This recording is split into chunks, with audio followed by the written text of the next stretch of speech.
here at Safetica, and today I will guide you through this part of the webinar which introduces the new changes and features in the new version Safetica 9.6. The new version focuses on security for remote companies, but I believe many of the non-remote companies will also benefit from the changes that we are bringing and from the new features we are introducing, because other than just supporting remote organizations, they are flexible enough to be used in any kind of environment. So let's get to it. Safetica 9.6 is really a release focused on remote work, and we cover three different aspects of remote work that we heard might need covering by a DLP solution. So let's get to the first of the three topics. And the topic is regulatory compliance. So even though companies are shifting their working models to more remote work focused, they are introducing new ways how to work with company data and in general with data. However, regulatory compliance still applies, and if you are dealing with any kind of intellectual property, personal information, financial information, maybe healthcare related data, these need protecting as per regulations which apply to your organization. To help with this challenge, we did three new things in the new version. The first of them is that we revised technologically how we are able to detect remote connections, and we allow you now to protect data which are transferred through remote connections. So imagine your employees sitting at home connecting to their work devices which are in the office. This is a standard way of working in many companies, but you would like to probably protect the data in the office to stay there and not leave the company to the personal devices where the users are actually working. So for these cases, we revised what our DLP policies can ensure, and with the new version you can protect any kind of data, including classified data, including data which includes some sensitive content, and also any kind of file which would be transferred through a remote connection. Additional to that, we allow a new kind of classification which gives the power to the users who are able to classify the files and documents themselves. So if you are struggling with automatic types of classification and you trust your users that they are qualified enough to decide whether the document that they are working with is or is not classified, should be or shouldn't be protected, you can take advantage of the new feature and allow your users to be the ones who change or assign classification, and based on that classification, Safetica DLP can take an action just as usual. And the third way, also related to protecting various kind of sensitive data which is needed to cover certain regulations, is that we expanded our DLPs to be even more flexible than before, and you are able now to create more specific policies which will be applied if there is a certain type of classification combination. So imagine that you have some classification which is assigned automatically. You have all your files classified as internal, but maybe you would like to protect only the part of these files which also contains some sensitive content, maybe some financial data. So for these kind of combined use cases, you can use the new DLP policies and create a very specific policy to target a very specific use case. But this might be a little, too abstract, so let's get to a live demonstration where I will actually show you how the three new features and changes look like in practice. So right now I'm switched to my desktop console. You can see I'm in the DLP module, and let's go to the DLP policies to see how the new policy structure looks like. So you can see I already have some policies specified here, but let's create a new one. And again, I mentioned various combinations of classification which can be protected. So to do that, I don't want to create a general policy, I want to create a data policy. And if you are familiar with the product, you may notice a change here. This is a slightly different view than we had previously. And now it allows you to create all different kinds of combinations. So let's try it. Let's try to create a policy for a combination of various classification. So you can see I have some automatic or user classification specified here, and I also have some sensitive data scanning specified here. So let's try to combine that. Let's say I want to protect all the internal data, but only those kind of documents which are classified as internal and which also contain sensitive data. So with this simple configuration, you can see two conditions specified here, and if I continue, I will create a policy tailored specifically to this kind of combination.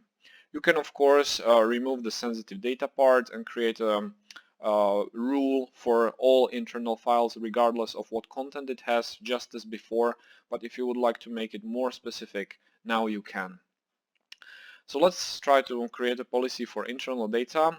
It doesn't really matter. What I want to show you is that here already in our built-in template, remote transfer is included, and I can either have all the remote transferred files logged. I can notify the users that they are transferring remote files, and it may be a sensitive action. They should think twice about it. Or I can block these remote file transfers altogether. This is available for all types of DLP policies. Even if I go back and I create a general type of policy which applies to all files, you can see remote transfer is included here, and you can protect either all kinds of data and just altogether block them from being transferred, or you can again go more granular and create a specific policy for a specific type of data which is classified or includes some sensitive data. So this is the change on the end of the endpoint. On the end of the desktop console. But let's take a look on the changes at the endpoint too, because you may have noticed that I have some data categories classified here, and actually these capitalized categories are slightly different from the rest because I allowed them to be used in user classification. So I'm the administrator. I classify these kinds of classifications, so you can see I still have some other data classifications which are not available to the users, but for these four I allowed them. And let's switch to the desktop view. So let's imagine now I'm a user, I'm working with documents, I'm just doing my work as usual. And here you can notice some three examples of data. So if I click on this PDF document and I right click it, you may notice this new option with our familiar icon, which says classify file. And in this way, I can very easily classify the PDF document and see whether it's internal or something different. So you can see already the PDF has been classified before. It's classified as internal. Maybe I'm okay with that. I also have a Word document, which is a new one and it hadn't been classified before. But if I would like to do that, I simply right-click it, choose a classification which should be applied, and with this the document is classified, and if Safetica DLP sees the document somewhere, it's able to respond to it based on the classification which I assigned. Also, I can change the classification, so if I choose this is an internal file, but I want to make it restricted, maybe the content of the file changed, I added some new information to it, they are more sensitive than before, I should reclassify the file, so I will make it restricted. And with this, again, a new policy applied to restricted data will be applied, and you can protect the files more granularly. Here you may notice that I'm only able to go up and I cannot go down. This is a deliberate setting which I set up for the user that you can see right now. Of course, this is configurable, and you can also allow all users to reclassify data to any kind of classification, or as on this example, you can limit them to only make the classification stricter and not less strict, and this way you can ensure that users are still able to work with data, but if they are not privileged and they don't have the correct rights to do that, they cannot make a restricted file public and in that way leak it or take it out of the company if there is no policy applied to public data. Just to give you a full level of this, if you want to classify several files at once, you can do that. So if I multi-select several files and I reclassify them as restricted, all these files became restricted. It's very user-friendly. It's also very basic, so you have to right-click files. We don't yet have integration into Office Suite or any kind of other application. You have to use the system context menu to classify files. This is of course first version. First version which we are happy to share with you because we find it already pretty useful. However, based on your feedback, we will tailor the feature in the future to make it more robust, support more kinds of data, maybe even create some implementation into third-party applications so that it's even more user-friendly. But I hope you will already benefit from this. Just to give you a quick rundown of what can be configured, as I mentioned, you can configure whether specific users can downgrade classification or they can only go to a more strict classification. So this is a choice you can set for every individual user separately. And it's also possible to control what users see the classify file option and which don't see it, because maybe you only want to have a selected group of users using this feature, but not everyone in your organization. And you can of course do that from our administrator console where there are settings available to configure this.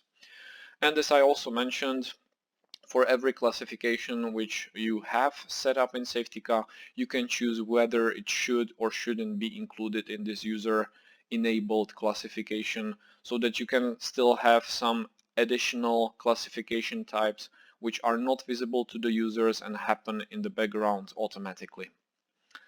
So I hope you really like the new features which we are bringing in the desktop console and which hopefully help you face the challenges related to staying compliant even while doing remote work and working from other places than the office.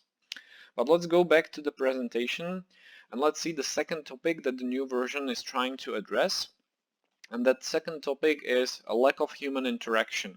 So we've heard from various organizations that, it's kind of a challenge to transfer to a remote working model because communication changes, you don't really see people face to face, and there is a certain barrier between the managers and the subordinates, maybe the management of the company and the employees. So for these kind of use cases, there are two new things in the version which may help you with these challenges. The first thing is a new activity report focused on remote work. I will show it very soon, so I'll just skip that for now. And the second feature is actually a Safetica mobile feature, which we called Team Mood, and which allows you to check up on your employees and just making sure that they are feeling okay, that there is not a problem that they need helping with, without actually getting in touch with every one of them individually. But let's see the two features in more detail. So the remote work report, I have an example of it right here. You can see this is a standard report generated by our web console, Web Safetica. So it can be configured in our web console. And it can be either generated automatically for a weekly basis or on a monthly basis, or you can also generate it anytime you wish at any moment manually. So what the report includes, this is an example of a weekly report, and it's an example on a company with 14 users, a tiny company, but you can see that none of the users were working remotely. This is actually decided on whether they are using a remote connection to their work computer or not. There is also a summary of how many DLP incidents occurred within that week, and you also see some average productive time spent per an average user in that time frame. So you can have a very basic overview of how much your users are working, whether they are overworked or maybe they are working less than usual. And you can also compare it with the previous time frame. So if this report is for this week, the previous week is listed here so that you have some comparison to see whether the trend is going up or going down.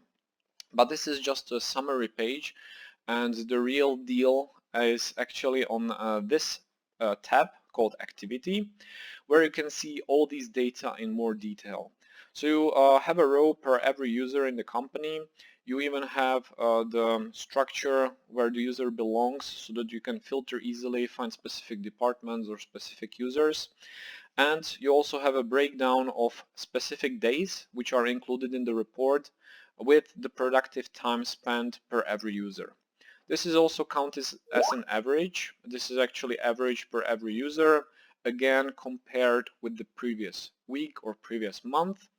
And there is also just a quick counter showing you how much the change was, whether it was a positive or negative change compared to the previous week. And of course, this average productive time, it's a very tricky value. So to give you a more accurate frame of what this actually means, you can use the average total time to see, this was the total time the user was active. This much of that time was spent in, let's say, productive applications and websites, and you can draw some conclusions based on the comparison of these two values. And also to give even more detailed overview of what this productive time actually meant, there is a top 5 list listed for every user where you can check what kind of activities were actually done and if it makes sense for the specific user, and you can maybe find some problems here if the user is maybe watching a lot of YouTube and it's impacting their work.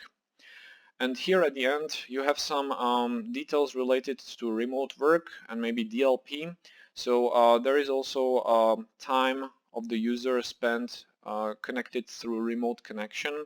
So in this case you can see none of the users were actually connecting to work through RDP or TeamViewer, but they were still using those applications to transfer files. So user number 1 transferred a single file, user number 2 transferred 5 files through a remote connection. Maybe they were connecting to a different company, doing some troubleshooting there. And you also have a total file transfer value here so that you can see how many files the user actually sent out through email, instant messaging, upload, maybe copied to external drives, etc. And you also have a number of DLP incidents for that week for that specific user. So you can see that maybe this user, Don Gonzalez, maybe he was doing some strange work because there are 223 incidents logged for this user. So hopefully this new report will help you stay in touch with the activity that's been going on in your company, and you can see how your company is performing. Maybe you can find problems and identify them before they lead to some actual problems. And I believe this report may be useful to you even if your company isn't really working remotely and you just want to check up on how the organization is working all together. So this was the new remote work activity report.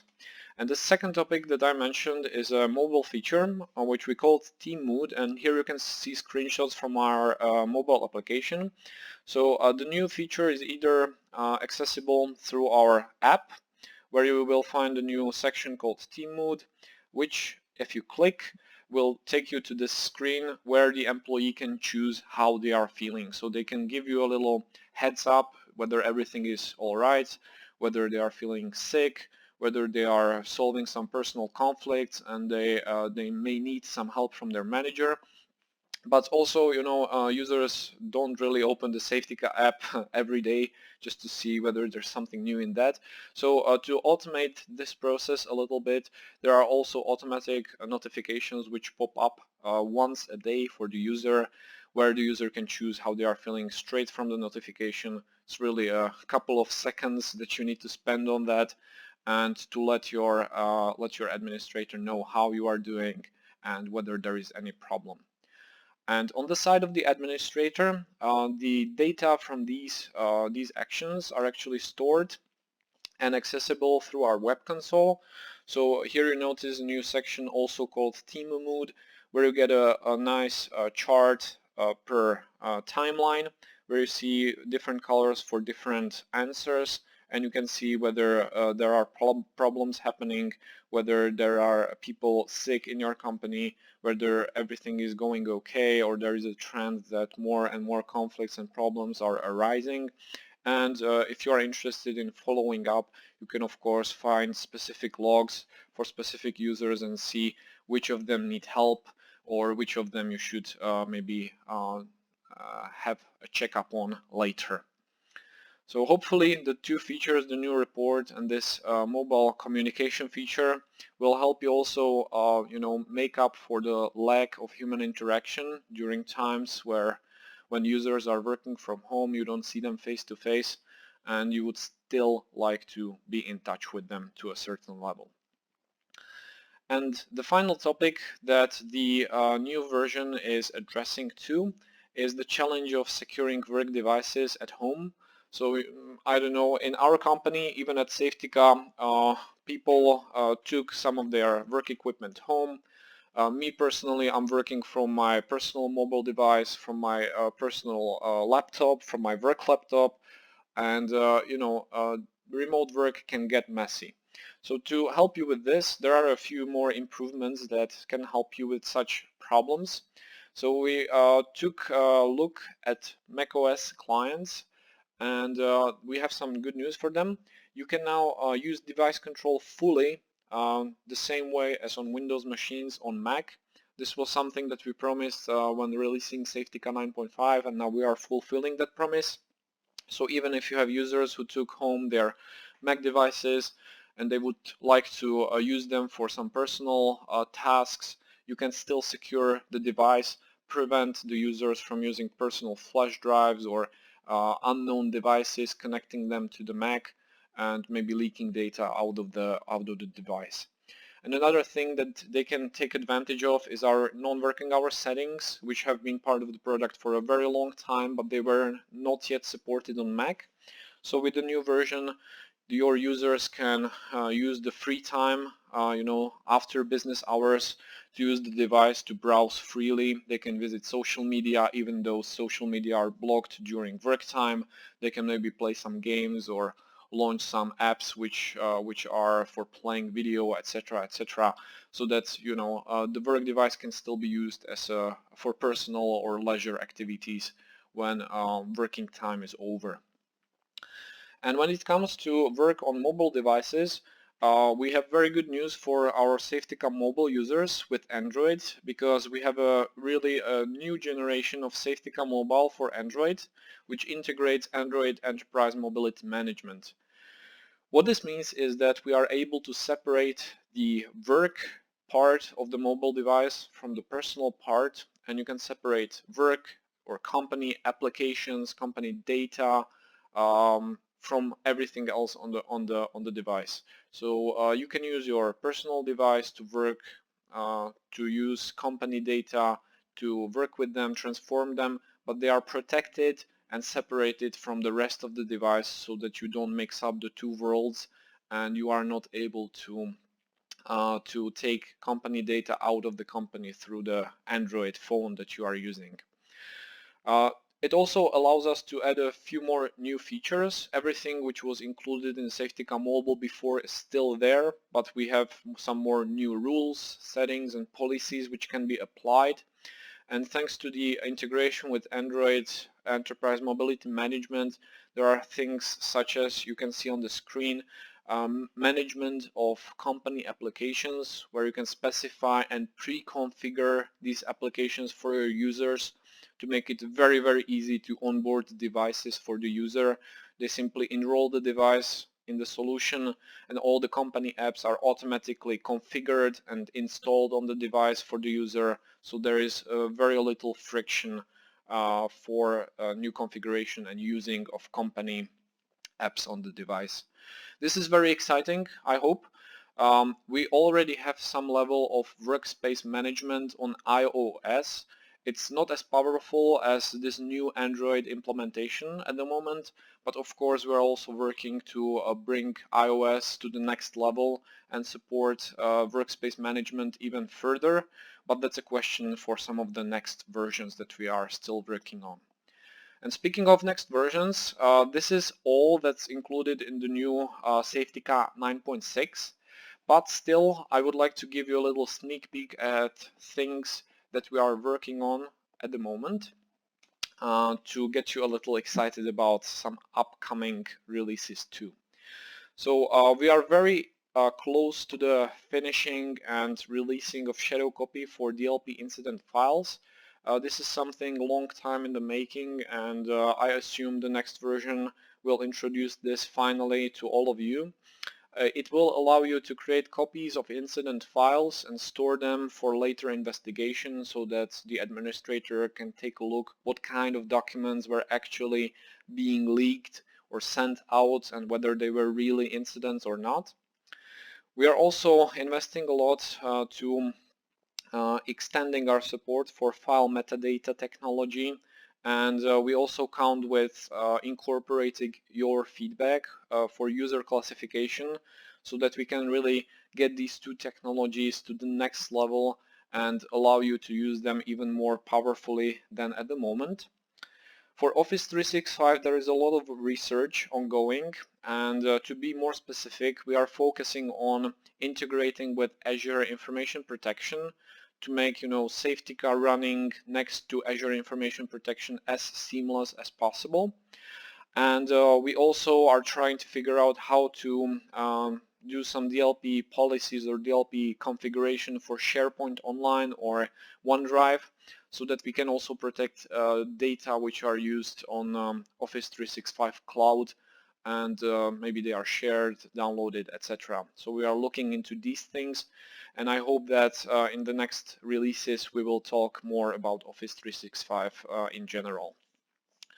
We also got a lot of feedback on sensitive data detection recently, and we are trying to take a look at everything that we heard of. So we are trying to do a lot of research and improvements. We also want to really take our technology to the next level here too.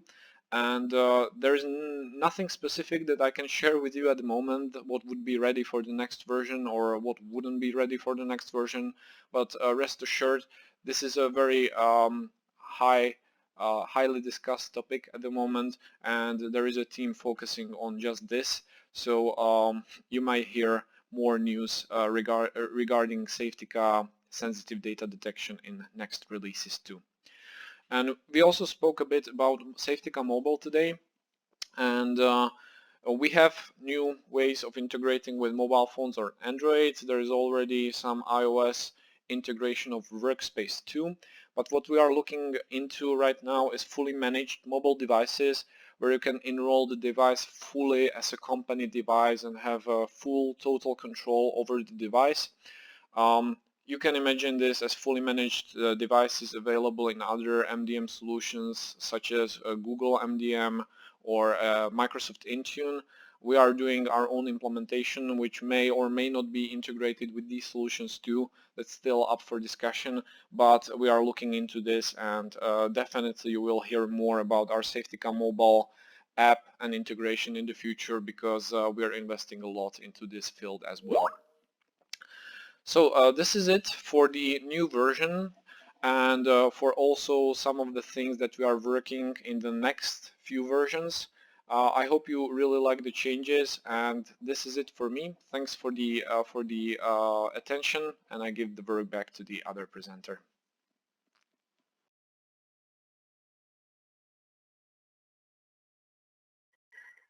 Thank you, Janko, for the demonstration.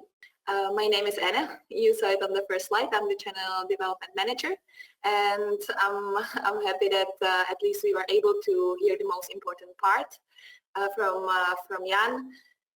So that is a positive. I have one more poll to share with you. So I'm going to launch it right now.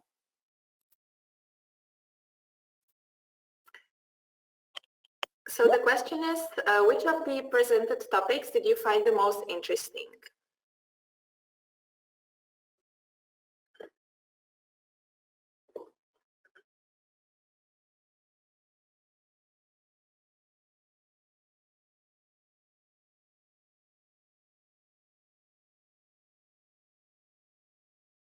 Perfect. I see that the majority of you already casted their votes, so I'm going to close the poll right now and share the results with you. So as you can see, the first two topics are the most interesting for you, which is actually exactly what we were focusing on the most.